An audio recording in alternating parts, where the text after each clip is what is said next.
Best varicose wines చికిత్సనే పొందండి. నొప్పి లేని చికిత్స కోసం సంప్రదించండి ఎబిస్ హాస్పిటల్. నమస్తే రమగారు. నమస్తే జయ. రమగారు, మనకి మార్గశిర మాసంలోనే గీతా జయంతి కూడా వస్తుంది. గీత గురించి, భగవద్గీత గురించి మనం ఎంత చెప్పుకున్నా తక్కువే. ప్రతి ఇంట్లో ఉండాల్సిన గ్రంథం భగవద్గీత కదండి. అంటే ఆవిర్భవించిన రోజు ఎలా జరిగింది రమగారు? గీతా జయంతి మార్గశిర శుద్ధ ఏకాదశి, మోక్షద ఏకాదశి అంటారు. మోక్షాన్నిచ్చే ఏకాదశి ఇది. ఈ రోజునే మహాభారత యుద్ధం ప్రారంభమైంది. ప్రారంభమైన రోజునే ఇరుపక్షాలు మోహరించినాక అటువాళ్ళు అటు ఇటువాళ్ళు ఇటు మొత్తం యుద్ధానికి రెడీగా ఉండి శంఖాలు అవి ఊదుకుని రెడీ అనుకునేసరికి అర్జునుడికి ఏమనిపించింది, వీళ్ళంతా అటు చూస్తూ ఉంటే తాతగారు తండ్రి వరుస అయ్యేవాళ్ళు కొంతమంది, తాతలు, సోదరులు, గురువులు, బంధువులు, స్నేహితులు, చిన్నప్పుడు కలిసి ఆడుకున్నటువంటి సఖులు కొంతమంది, వీళ్ళతోట యుద్ధం అంటే నువ్వు నేను కాసేపు కొట్టుకుని ఎవరింటికి వాళ్ళు వెళ్ళిపోవటం కాదు కదా. చివరిదాకా పోరాడేది యుద్ధం.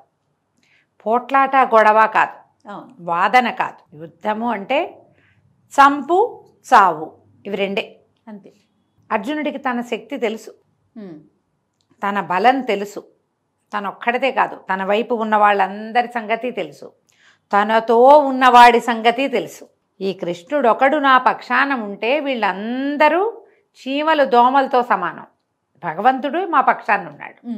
వీళ్ళందరినీ చీమల్ని దోమల్ని నలిపినట్టు నలిపేస్తే నేను నలిపేది ఎవరిని? మా అన్నయ్యల్ని, మా తమ్ముళ్ళని, మా తండ్రులు, మా తాతలు, మా గురువులు, తమంది స్నేహితులు, వీళ్ళందరినీ చంపి మేము తీసుకునేది ఏమిటి? ఆ రాజ్యమే లభించినా, ఒకవేళ రాజ్యం లభిస్తుంది చివరికి, వీళ్ళెవరూ లేని రాజ్యం. వీళ్ళంతా ఉంటే అది, ఎవరూ లేరు, వీళ్ళంతా పోతారు మొత్తం. వీళ్ళ మీద యుద్ధం చేయాలా రాజ్యం కోసం. ఇలాంటి ఒక నిర్వేదం ఆయనకి లోకొచ్చేసింది. దుఃఖం, కష్టం, ఈ పని నేను చేయలేననిపించింది, దుఃఖపడ్డాడు. ఇది జరిగింది. కానీ ఒక రకంగా అనిపిస్తుంది భగవంతుడే అతనికి మోహాన్ని కలిగించాడు. బహుశా ఈ మోహాన్ని కలిగించి, ఈ నిర్వేదాన్ని కలిగించి, అతని నిర్వేదాన్ని మోహాన్ని తనే తుడిచి ఆ గీతని ప్రపంచానికి అందజేశాడు. చెప్పటం కోసమే క్రియేట్ చేశారు ఈ విషయాలు. ఎందుకంటే దీని తర్వాత చాలామంది నాశనం అయిపోతారు. అవునవును, ప్రజలు మిగులుతారు. దీని తర్వాత ఇంకొక యుగం దగ్గరలోకి వచ్చేసింది. అందుకేగా ఇంత యుద్ధం వచ్చింది. కలియుగపు ఆనవాళ్ళు కొంచెం ఛాయలు రావటం వల్లే ఈ ధోరణి వచ్చింది. ద్వాపర యుగపు చివరి పాదం అవటం వల్లే ఈ సమస్య వచ్చింది. తర్వాత యుగం వాళ్ళకి కూడా ఒక మార్గదర్శకత్వం ఇవ్వాలంటే ఇదే సరైన సమయం, సరైన శ్రోత ఉండాలి. ఇప్పుడు ఒక విషయం చెప్తాం మనం, ఎవరైనా సరే వినేవాడు సరైన వాడు అవ్వాలి కదా. ఖచ్చితంగాను. నేనేదో అద్భుతంగా చెప్తే వాడికి అర్థం కావాలి, వాడు దాన్ని లోపలికి తీసుకోవాలి, దానికి తగినట్టుగా అతను ప్రవర్తించాలి. తర్వాత అతను చేసిన పనులు ప్రపంచం చూస్తుంది. వాడు గుడ్ ఎగ్జాంపుల్ అవ్వాలి. ఆ విన్నవాళ్ళు గుడ్ ఎగ్జాంపుల్స్ అవ్వాలి.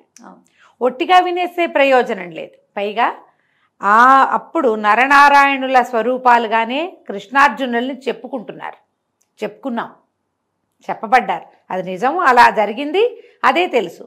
ఇప్పుడు నారాయణుడు నరుడికి బోధించిన దాన్ని ప్రపంచం శ్రద్ధగా వింటుంది, అర్థం చేసుకుంటుంది. కొంతమంది అయినా మోక్షగా పదం వైపుకు నడుస్తారు. బహుశా భగవంతుడు ఈ ఆలోచనతోటే అర్జునుడికే ఈ నిర్వేదాన్ని కలిగించి దాన్ని నివృత్తి చేసి అంతే, అదే పాయింట్. అలా జరిగి ఉండవచ్చు. ఎందుకంటే ఆయన అట్లా ఇతరుల మనసుల్లోకి ఆ భావాన్ని చొప్పించటం అనేది ఆయన చేసాడు ఎన్నిసార్లు, ఆయనకి వెన్నతో పెట్టిన విద్య. అందుకని బహుశా ఇది కూడా ఇలా జరిగి ఉండొచ్చు. ఈ దుఃఖపడినటువంటి అర్జునుడిని ఆయన ఓదార్చి, నీదేం లేదు, నువ్వేం చెయ్యాలో అది చెయ్యి, ఫలితం మీద నీకు ఎప్పుడూ అధికారం లేదు, కేవలము కర్మలు మాత్రమే చేయాలి. నువ్వు క్షత్రియుడివి, యుద్ధంలో నుంచున్నావు, యుద్ధం చెయ్యి, రాజ్యంలో ఉంటావు, రాజ్యం చెయ్యి, ధర్మం చెప్పడానికి నుంచున్నావు, ధర్మం చెప్పు, అంతే నీ పని అని ఆయనకి బోధించాడు. 18 అధ్యాయాల్లో బోధింపబడింది. 18 అధ్యాయాలు నోటికొచ్చిన బంగారు తల్లులు వాళ్ళు చాలామందే ఉన్నారు. చాలామంది నేర్చుకుంటారు. అవును. చక్కగా నోటికి వస్తుంది. అనుష్ఠుప్ ఛందస్సులో నడిచింది. అద్భుతంగా ఉంటుంది. మహాభారత అంతర్గతంగానే మనకి ఇది కనపడుతుంది. ఇప్పుడు పైగా స్వామి తన స్వరూపాన్ని చూపించాడు అర్జునుడికి. ఈ 18 అధ్యాయాలు మొదటి అధ్యాయం నుంచి చివరి అధ్యాయం దాకా నోటికొచ్చి అన్నిటికీ అర్థం చెప్పుకుని, ఒట్టిగా అర్థము నోటికి రావటమే కాకుండా తాత్పర్యము, దాని తాలూకు అంతరార్థాన్ని గ్రహించగలిగితే మనం కొంచెం సమస్యల నుంచి బయటపడతాం. మానవులు నిర్వేదాన్ని పొందకుండా ఉంటారు.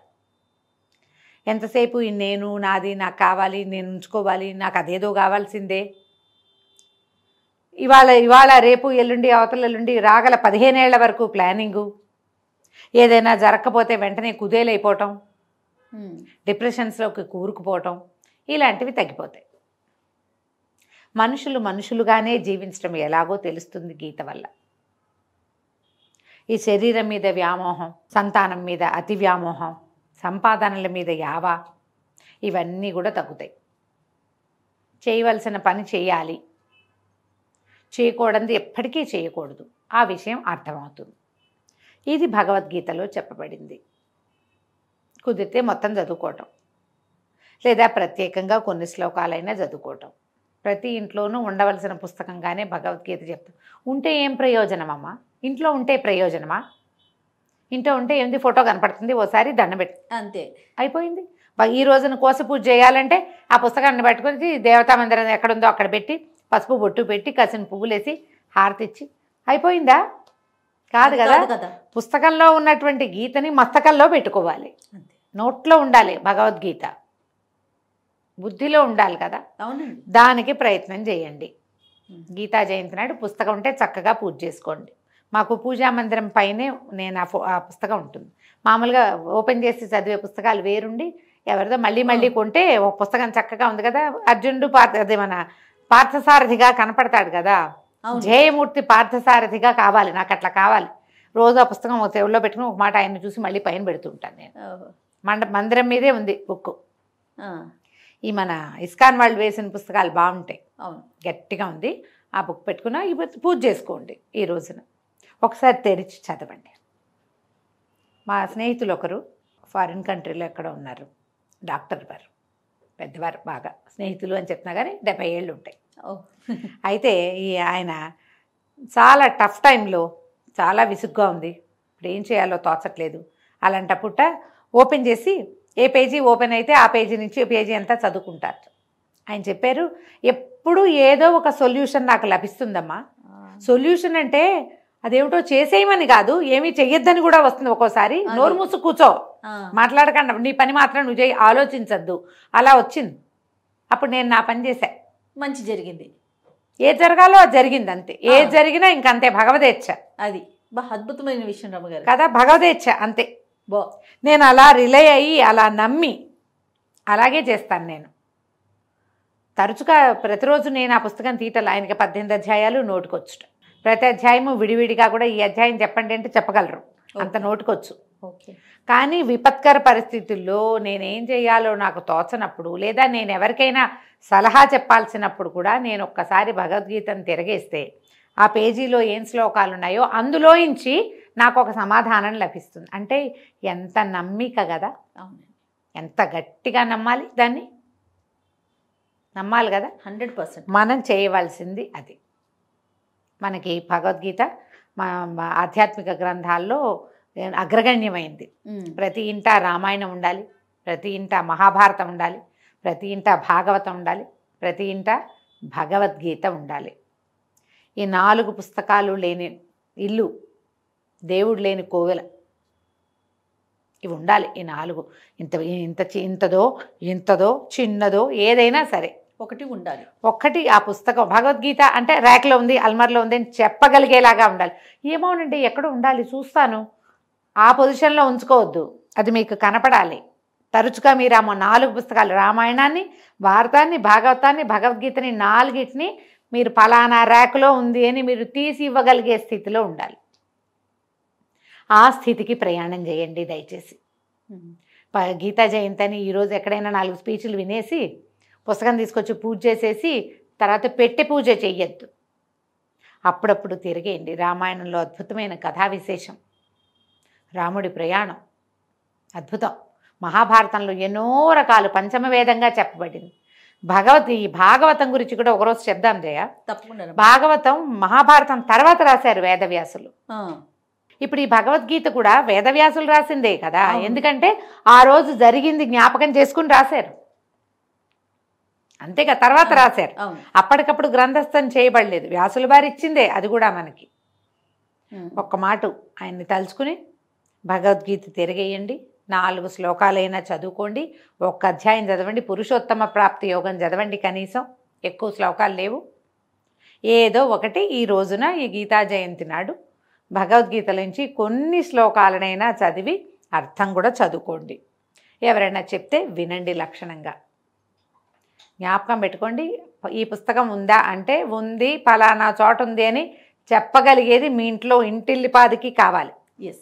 ఈ 4 పుస్తకాలు మాత్రం శ్రద్ధ పెట్టి జాగ్రత్త పెట్టుకోండి. కాబట్టి ఈ గీతా జయంతి రోజున ఒక మాట కృష్ణుడిని, అర్జునుడిని, ధర్మరాజుని వాళ్ళందరినీ తలుచుకుని సింపుల్ పూజ అంతే, పుస్తకానికి హారతి ఇచ్చి నమస్కారం చేసుకుని చదవండి. ఓకే.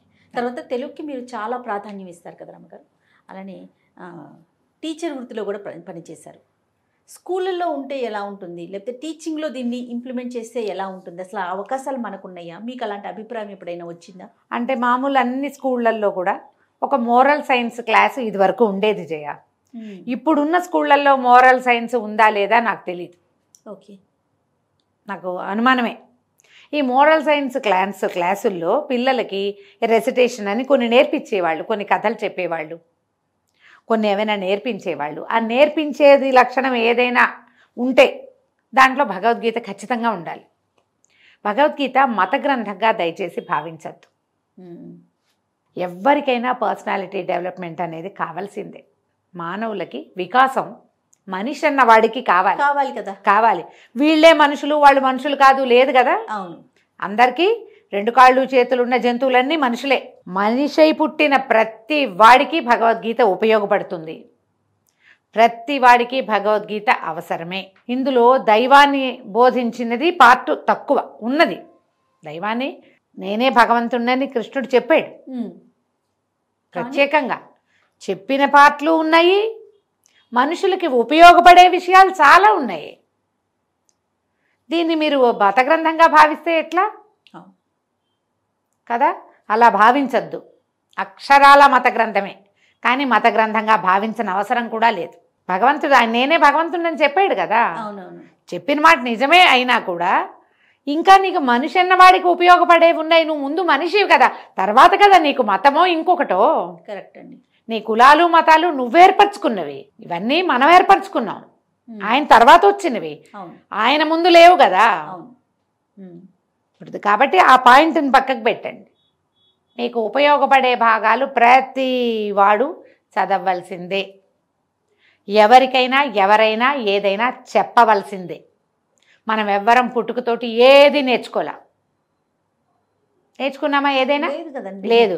ప్రతివాడికి ఎవరో నేర్పాలి, ఎవరినైనా చూడాలి. మనం చూసి నేర్చుకునేవి కొన్ని, చెప్తే నేర్చుకునేవి కొన్ని, నేర్పిస్తే నేర్చుకునేవి కొన్ని కదా. ఇప్పుడు చెప్పితే నేర్చుకునేది ఇందులో ఉంది. ఆయన చెప్పాడు, నువ్వు నేర్చుకో, నువ్వు మనిషివైతే. అబ్బే నేను కాదంటే నీ ఇష్టం, రకాలు కదా, ఎవరి అభిప్రాయం వాళ్ళది. కానీ ప్రతి వాళ్ళకి ఉపయోగపడే అంశాలే మానవులు సరైన మానవుడిగా ఎదగడానికి భగవంతుడి వైపే అడుగేయాలి ప్రతివాడు. ఇవాళ కాకపోతే రేపు, రేపు కాకపోతే ఎల్లుండి. ఆ నడకకి నీకు ఊతమిచ్చేది భగవద్గీత. కాబట్టి విద్యా సంస్థలో ఉండటం మంచిది. కాబట్టి అప్పుడు ఇందులో మతం లేదు కాబట్టి ఎవరైనా చదువుకోవచ్చు. నమస్తే. నమస్తే జయ.